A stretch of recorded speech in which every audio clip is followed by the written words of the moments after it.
তো এটা আমাদের গ্রামের বাড়িতে, আসলে আমরা গ্রামের বাড়িতে এসে পিঠা খাবো।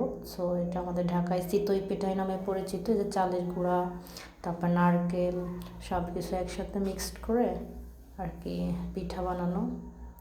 এই যে গুলতেছে, গুলানো হবে। তো এটার পরে গুলানো শেষে এটা আবার এই যে এটার ভিতরে করে বানানো হবে। আমার ঢাকায় একটা খাই, একটা পিঠা মানে গোল বানানো হয়, আর এখানে তিনটা সাজ থাকে। এটারে বলা হয় পিঠা বানানোর যে সাজ, বা হলো এইগুলোকে বলা হয়। তো এটা হলো দিয়ে বানানো হচ্ছে। এই যে খুব সুন্দর চিতই পিঠা হবে, খুব টেস্ট।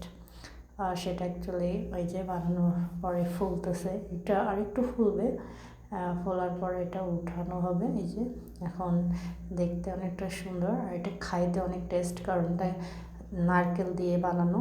আর ঢাকাতে তো নারকেল দেয় না, শুধু চালের গুঁড়া দিয়ে বানানো হয়।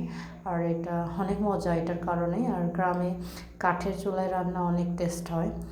সো এটা হলো গ্রামের পিঠা, মজাই আছে।